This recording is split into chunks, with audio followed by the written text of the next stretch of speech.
Fontenay-le-Comte, 6e ville de Vendée, au sud du département, un petit peu plus de 13 000 habitants. Le maire sortant, le républicain Jean-Michel Lalère, ne se représente pas. 4 listes étaient en lice au premier tour. 3 se sont qualifiées pour le second, en dépassant la barre des 10%. Ludovic Ogbon, premier adjoint au maire sortant, est arrivé en tête, avec, vous le voyez, un peu plus de 38% des suffrages. Hugues Fourage, lui, 35,4%, deuxième de ce premier tour. Et Dominique Verrec-Griot, qui est investi par La République En Marche, 16,6% des voix sur ce premier tour. 3 candidats qualifiés pour le second tour, donc qui sont sur notre plateau. Bonsoir, merci beaucoup de participer à ce débat d'avant-second tour. On va commencer avec vous, Hugues Fourage. Je suis sûre que vous allez me répondre non, bien sûr, évidemment. Mais est-ce que cette élection, elle n'a pas malgré tout un goût de revanche ? Je rappelle que vous avez été maire de Fontenay-le-Comte entre 2008 et 2014. Écoutez, si vous commencez par me faire les questions et les réponses, ça va être un peu compliqué. Et donc, je vous demande une réponse, mais j'imagine Je ne sais plus ce que je vais pouvoir répondre, sauf à vous dire que, vous savez, si c'était la perspective de la revanche, d'abord la revanche avec qui ? Les candidats ne sont pas les mêmes.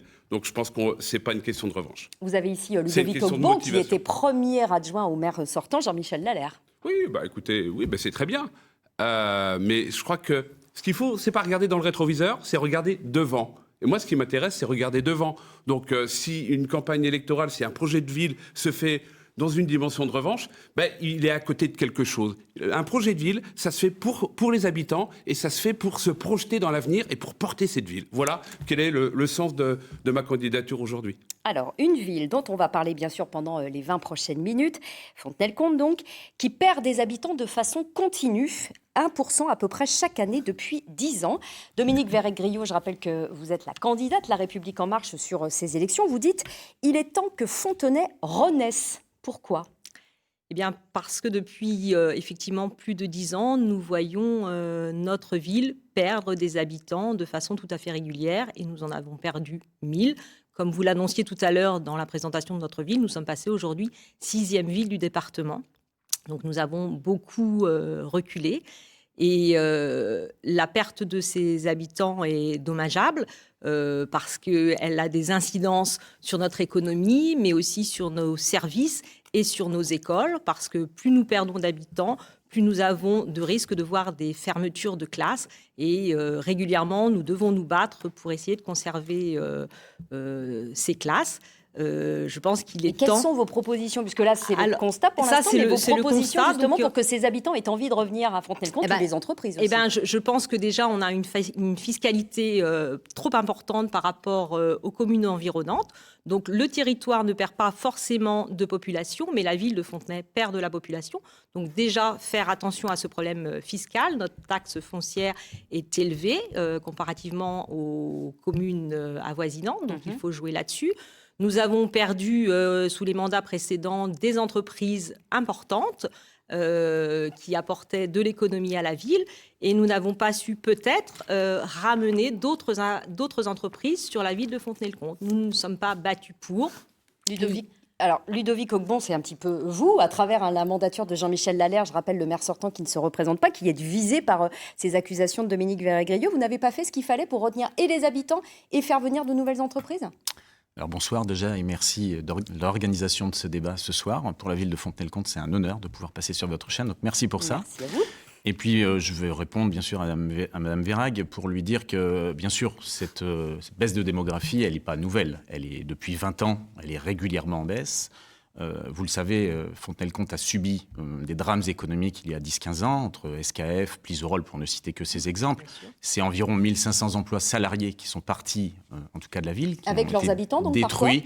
Pas tous, justement, parce que la ville n'a pas, je dirais, pas perdu tant que ça finalement, au détriment évidemment de cette baisse d'emplois salariés, ce qui veut dire que la ville a des capacités de rebond. Et moi, c'est bien pour ça que je m'engage, c'est parce que je crois fortement à l'avenir de cette ville. Vous dites, mon projet s'inscrit dans la continuité, en l'occurrence celle de Jean-Michel Lalère. Ça veut dire qu'il ne faut pas changer grand-chose par rapport à la mandature précédente ? D'abord, je suis son premier adjoint et j'en suis fier. Je me suis engagé à ses côtés et je suis très heureux de pouvoir continuer, de poursuivre le travail engagé, tout n'a pas été fait à son terme, et c'est pour ça que je veux continuer ce travail. Et par exemple, un point ou deux sur lesquels vous voulez agir pour redynamiser, redonner de l'attractivité. On pense par exemple à la 831. C'est cette 4 voies qui a été abandonnée en 2016 et qui devait relier Fontenay-le-Comte notamment à Rochefort en Charente-Maritime. Pour vous, c'est une priorité, d'ailleurs pour vous aussi, il me semble, de la remettre sur les rails d'une autre façon ? C'est une des priorités, elle n'est pas seule, c'est une des priorités, évidemment, être au carrefour d'un nœud autoroutier. Je rappelle que nous avons déjà une autoroute qui nous traverse, qui est déjà essentielle. En avoir une deuxième, ça peut être que plus positif, mais c'est un élément. Je veux dire, on n'a pas que ça. Je veux juste... Rapidement ? Je veux rappeler surtout que le taux de chômage de Fontenay-le-Comte, c'est 7,1% avant la crise, évidemment. La crise impactera le territoire, mais c'est quand même très bas. Et je veux dire, Fontenay-le-Comte a rejoint la dynamique vendéenne. C'est un taux de chômage très, très bas. Les promoteurs reviennent à Fontenay-le-Comte. On connaît même quelques tensions immobilières en discutant avec les agences. C'est une réalité. On ne doit pas habiter dans la même ville, je crois bien. Et puis, nous avons organisé depuis plusieurs années des événements importants. Le Tour de France, il y a 2 ans, est arrivé à Fontenay-le-Comte. Cette première étape est un événement important. On va donner la parole à Hugues Fourage, qui n'avait pas l'air tout à fait d'accord avec vous. Vous dites on n'habite carrément pas dans la même ville. Non, je n'ai Pourquoi ? pas dit carrément. J'ai dit je crois qu'on n'est pas dans la même ville. Je voudrais juste revenir sur la question de la fiscalité. Le seul maire qui n'ait pas augmenté la fiscalité depuis 40 ans, c'était moi. Vous avez, Monsieur Ogbon... Vous avez été maire de 2008 à 2014. Monsieur Ogbon, vous aviez fait des promesses en 2014 en disant nous baisserons la fiscalité et la taxe foncière notamment. Bien, vous l'avez augmenté de 14%, si on veut être très précis par rapport au taux, et avec les bases, ça fait 21%. Donc effectivement, on perd en termes d'attractivité, on perd des éléments assez importants. Par rapport à ce que vient de dire aussi Madame Grillot, moi j'ai regardé son... ça dépend, comme vous voulez. Madame Vérac-Grillot. Mais c'est plus long parce que le temps de parole à ce moment-là est beaucoup plus long. Je vous en prie, c'est la moindre des choses de me l'appeler par mon nom, Monsieur Fourage. Votre nom patronymique, madame, c'est Madame Grillot. C'est pas ça l'essentiel du débat. Je dis simplement que quand Madame Vérac-Grillot nous dit que dans un tract récent, qu'elle veut finalement ne pas augmenter la fiscalité, c'est pas ce qu'elle disait au début de la campagne. Elle disait au début de la campagne, ici présent, nous nous efforcerons de maîtriser le budget et de contenir la pression fiscale. Quand on contient la pression fiscale, ça veut dire tout simplement qu'on est en capacité de pouvoir éventuellement l'augmenter. Nous, qu'est-ce qu'on propose ? Par l'attractivité du centre-ville notamment. Eh bien, moi, j'ai jamais entendu les uns et les autres discuter sur le fait que nous allions exonérer partiellement les commerces. Si on veut une ville forte, un centre-ville fort, et faire véritablement une opération cœur de ville, qui devrait vraiment démarrer, qui ne démarre toujours pas d'ailleurs, eh bien, il faut donner un signe à nos commerçants. Et le signe aux commerçants et pour l'attractivité de notre centre-ville, eh bien, c'est de commencer par baisser effectivement la taxe foncière, une partie de la taxe foncière pour les commerces, pour les inciter à venir en centre-ville, parce que la dynamique, elle passe par là. Elle passe par là. L'exonération, vous êtes d'accord, Ludovic Augmont ? Exonérer les commerces de centre-ville de taxes foncières, ou en tout cas la diminuer beaucoup ? Non, moi je ne suis pas favorable. D'abord, pourquoi ? Parce que Fontenay-le-Comte est en retard. Et Fontenay-le-Comte doit continuer à investir. Si on veut être attractif, il faut investir dans nos équipements. C'est ce que nous avons fait pendant 6 ans. Nous avons fait une maison de santé avec la communauté de communes. Nous avons fait les halles, cœur de ville. Nous avons fait une salle de sport avec la communauté de communes toujours. La transfontaisienne, des pistes cyclables dans toute la ville. La ville est en retard. Elle a besoin de continuer à investir. En tout cas, moi... Donc elle a besoin du même niveau fiscal, vous nous dites ? Je veux dire, si on peut baisser les impôts, bien sûr qu'il faut les baisser. Mais ce n'est pas un engagement que vous prenez. Monsieur Fourage oublie de dire qu'il a fait partie d'un gouvernement qui a aussi acté des baisses de dotation pour les collectivités. La ville de Fontenay-le-Comte a perdu 6 millions d'euros de dotation pendant ce mandat, quasiment 1 million d'euros par an. Et donc maintenant, il faut le compenser. Je ne suis pas en train de dire que les uns et les autres ont fait des choses, mais bien sûr que ça impacte financièrement la ville. Alors on ne va pas passer tout ce débat puisque le temps passe très vite sur la fiscalité. Vous avez évoqué un petit peu en filigrane un problème, c'est notamment le logement. Pour vous, Madame Vérac-Grillot, justement, quel est le problème sur les logements à Fontenay-le-Comte ? On se dit, vu de l'extérieur, il n'y a pas trop de problème, mais vous nous avez dit il y a de la tension, Monsieur Ogbon. Vous le constatez ? Quelles sont vos solutions ? Alors, moi je ne suis pas sûre qu'il y ait de la tension, parce que quand on circule, quand on se promène dans la ville, on se rend compte quand même qu'il y a beaucoup de logements vacants. Alors pour des tas de raisons, soit parce qu'ils sont à la vente, soit parce qu'ils sont en attente d'une location, soit parce qu'ils sont trop vétustes, et donc ils ne sont pas...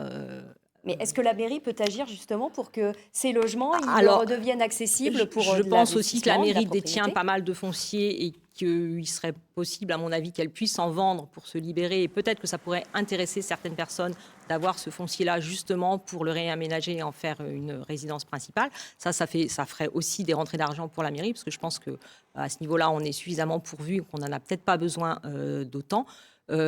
Après, la tension sur la ville de Fontenay, moi, je suis pas si sûre qu'il y ait une tension pour le logement. Après, tout dépend de ce que l'on cherche. Mais je pense que y a pas forcément. C'est pas, à mon avis, c'est pas le problème majeur. Non, c'est pas le problème majeur. Même s'il existe. Vous parlez de logements, qui doivent être accessibles à tous. Comment la mairie peut-elle faciliter cet accès au logement pour tous ? Je vais vous dire déjà sur la question du logement et la question du logement vacant et reconstruire la ville sur la ville, parce que c'est un projet de ville qu'il faut avoir à l'esprit. Et donc la question du logement... éviter l'étalement urbain. Éviter l'étalement urbain, reconstruire la ville sur la ville. Vous savez qu'on est passé de 11% de logements vacants à pratiquement 18%. Donc ça veut dire qu'on a un vrai problème de rénovation. Donc il faut un système d'aide. On avait lancé une OPA en 2013, sous mon mandat, qui a été continuée. Très bonne chose. Et qui fonctionne bien. Qu'il faut continuer, qu'il faut accélérer, qu'il faut aller beaucoup plus loin dans la rénovation énergétique des bâtiments. L'accessibilité, effectivement, on voit qu'on a beaucoup de... Et là, la mairie, elle peut avoir un rôle absolument moteur. Elle a un rôle incitateur, notamment aussi vis-à-vis des bailleurs et vis-à-vis notamment la question de l'accessibilité. Vous savez, c'est la question des ascenseurs, notamment aussi dans un patrimoine historique que nous voulons tous valoriser. On en parlera, on essaiera de garder un tout petit moment à la fin pour le l'adaptation des logements pour les personnes âgées, les résidences-services pour les personnes âgées, la rénovation énergétique pour les gens qui en ont besoin, parce que ça va aussi alléger leurs factures en matière énergétique. Il y a tout un ensemble à mettre en place par rapport à la politique du logement. Et donc, vraiment, et vous dites le maire, il a des leviers pour ça. Il a des leviers avec l'intercommunalité, oui, bien sûr. Alors, avec les bailleurs sociaux, avec tout un tas de partenaires. Alors, on a parlé du logement, on a parlé de l'attractivité. On voit que vous n'êtes pas toujours d'accord sur les diagnostics et les solutions. Il y a des sujets qui vous mettent tous d'accord, en revanche. C'est la gratuité de Fontélis, ce sont les transports en commun. Vous êtes tous pour. La réorganisation de la collecte des déchets, la création d'espaces coworking, le soutien des commerces en centre-ville, on en a un peu parlé. Il y en a un autre, en revanche, qui est majeur pour votre territoire, c'est la santé. Et là, vos propositions, elles diffèrent pour faire venir des médecins. Ludovic Ogbon, vous êtes-vous favorable à l'installation de nouveaux médecins grâce à des bourses d'études aux étudiants en médecine? Mais on sait que c'est difficile et que ça ne marche pas toujours. Vous avez l'expérience d'autres villes qui ont eu du mal à faire venir des étudiants sur ce modèle. Oui, mais la santé est une priorité pour nos territoires. La désertification médicale ne touche pas malheureusement que Fontenay-le-Comte. Et je veux rappeler quand même que c'est d'abord et avant tout une prérogative de l'État. Les collectivités, la ville et l'intercommunalité, évidemment, participent par le contrat local de santé et les maisons de santé à l'organisation territoriale de la santé, mais c'est avant tout une prérogative de l'État. Et moi, je demande, j'aimerais d'ailleurs, on nous parle de Ségur de la santé, j'aimerais que dans l'avenir, on donne plus de moyens et plus de pouvoir aux intercommunalités. On sait que les maires, en général, sont les présidents de conseil d'administration, de surveillance, des hôpitaux, mais ils n'ont que très peu de moyens. Et je souhaite en tout cas qu'on donne beaucoup plus de moyens pour une organisation territoriale plus efficace sur le terrain.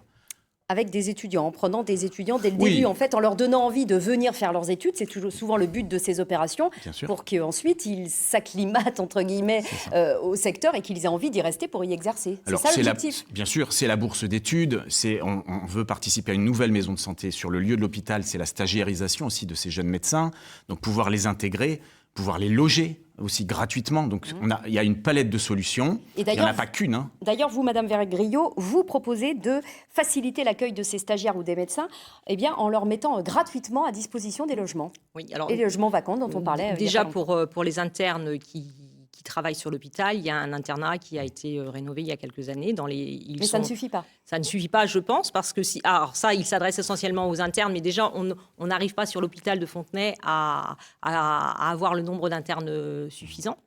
Donc ça, c'est aussi un petit peu le problème. Ensuite, il a été créé, et M. Fourage disait qu'il fallait impliquer la mairie dans la création du CPTS, et c'est de la CPTS, parce que c'est la communauté professionnelle territoriale de santé. Non, c'est écrit dans votre programme. C'est là, vous l'avez mal lu. Non, c'est du, vous avez mis du, et c'est de là. Alors et voilà, on ne va pas polémiquer là-dessus. Pas perdre trop de temps sur le du ou de là.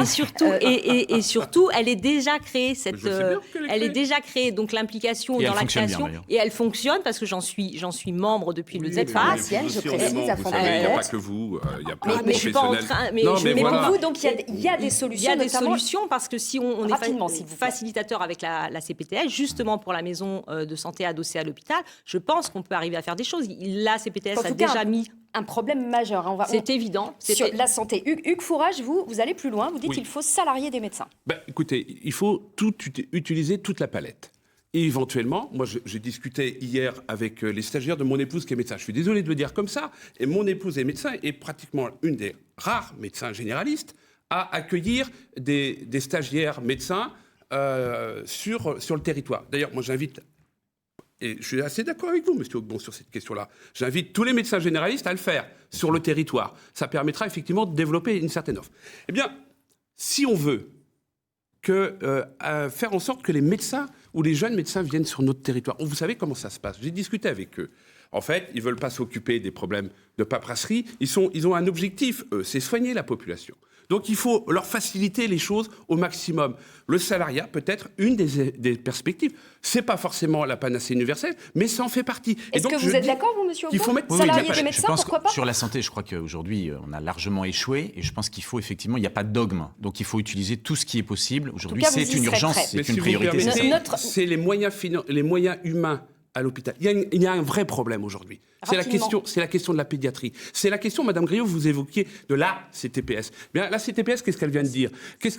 Elle vient de La dire communauté Oui, Professionnelle professionnelle territoriale de territoriale santé. de santé. C'est Elle vient de CPTS, dire qu'il y avait un vrai CPTS. problème de gouvernance. Un vrai problème de gouvernance entre l'hôpital de Fontenay et le CHD, l'hôpital départemental. Moi, je dis, demain, que ça fait partie des choses qu'il faut remettre en cause. Parce qu'il y a un désavantage entre La Roche-sur-Yon Mais ça, et ça a Fontenay. été- ça- Mais ça, il ça a faut été rééquilibrer, mais ça n'est pas que, ça a pas été voté. du rôle Ah, du le maire. GHT, Je ça a voudrais été qu'on créé aborde. Non, Il nous la- reste le der- 3 la- minutes, la s'il vous dernière plaît, lettre monsieur du Fourage. Il nous docteur reste 3 Leroux, minutes et elle dit j'aimerais très qu'on clairement. puisse aborder un GHT, dernier ça thème. date de votre C'est le mandat. tourisme. Le tourisme, s'il vous Vous plaît. l'avez voté, monsieur Fourage. Il y a Oui, 11 oui, villes madame d'art et Virac, faut dire- d'histoire faut pas dire en n'importe Pays de la quoi. Loire. Une seule en Vendée, c'est Fontenay-le-Comte, et je pense que très peu de gens le savent, même en Vendée et au-delà. Comment capitaliser sur cette richesse touristique de Fontenay-le-Comte, mal connue, mal vendue, on pourrait le dire. Ludovic Haugbon, vous proposez un parcours nocturne. C'est un peu léger, non, pour développer le tourisme ? C'est pas que ça, bien sûr. Ça, c'est quelque chose de moteur. C'est un événement, un élément du tourisme. Et évidemment, on repose sur deux choses. Le slogan du territoire, de l'Office du tourisme, c'est les Fontenay-le-Comte, pays de Fontenay-Vendée, une parenthèse d'exception. Et c'est bien ça. On est aujourd'hui pas une destination, Fontenay-le-Comte. On est une période, un moment, dans un séjour. Et donc l'idée, c'est effectivement de capitaliser sur la Vendée et sur la marque de la Vendée et de faire venir des gens qui vont plutôt sur le littoral ou dans le Marais Poitevin, de venir une journée Donc il faut ou deux. communiquer. Bien Par sûr, exemple, il faut investir communiquer. dans de la Bien communication, sûr, très donc c'est clairement. un événement Fontenay en lumière et j'aimerais que Fontenay devienne la station vélo du territoire, comme on a des stations balnéaires, j'aimerais qu'on devienne une station vélo avec la forêt de Mervans, ça serait formidable. Il nous reste vraiment très peu de temps. Dominique Vérec, vous voulez inciter les propriétaires à rénover leur patrimoine, à les financer en fait, très rapidement sur le tourisme. Absolument. On a une très jolie ville Renaissance et on a de très très beaux immeubles. Donc on a possibilité de proposer aux propriétaires avec des aides effectivement pour améliorer Pour leur mettre en valeur ce Absolument, patrimoine, parce j'imagine. que- Et puis, Hugues Fourage, on n'a plus le temps sur ce sujet. Je précise que vous voulez un camping, Oui. une meilleure signalétique touristique et la mise en valeur de la rivière de Vendée. Malheureusement, il nous reste juste 1 minute pour conclure ce débat. Je vais donc vous demander aux uns et aux autres, et vous aviez de l'avance dans les temps de parole, Hugues Fourage, Ludovic inquiétez Haugbon, de refermer ce débat en nous disant quelles mesures, toute première mesure, vous prendrez si vous êtes élu maire de Fontenay-le-Comte. Bien sûr, la gestion de la crise sur le tissu économique, mais avant tout, ce que j'ai pu mesurer pendant cette période de difficulté, c'est la maison des seniors que je veux mettre en place très rapidement pour lutter contre l'isolement de nos aînés. Ils sont fragiles et donc je veux créer ce lieu d'animation pour nos personnes Rapidement, âgées. Dès que vous êtes élu. Ludovic Fourage, Hugues Fourage, pardon. Hugues Si vous Fourage, voulez. si vous êtes élu, votre première mesure, s'il vous plaît. Ma première mesure, c'est de me rendre à l'hôpital, de voir avec la directrice de site et de régler la question, effectivement, de cette communauté hospitalière et de faire en sorte qu'on traite la question de la pédiatrie, on traite la question de la gouvernance, parce que c'est Merci. essentiel. Un territoire qui n'a pas d'avenir sur la santé est un territoire qui n'a pas d'avenir. Merci Hugues Fourage. Dominique Vérec-Griot, votre première mesure. Alors moi, elle sera beaucoup plus simple et beaucoup plus facile à mettre en œuvre parce qu'en fait, dès que j'arrive, Rapidement, s'il vous plaît. on est à la fin. je demande à ce que mon indemnité de maire soit divisée par 2 par solidarité avec la crise Covid Merci. que nous avons vécue. Voilà. Merci aux uns et aux autres pour ce débat. Je vous souhaite une très bonne fin de campagne jusqu'au 28 juin. À présent, notre deuxième débat consacré à une autre ville de Vendée plus proche de l'océan, les Sables d'Olonne. C'est vraiment pas...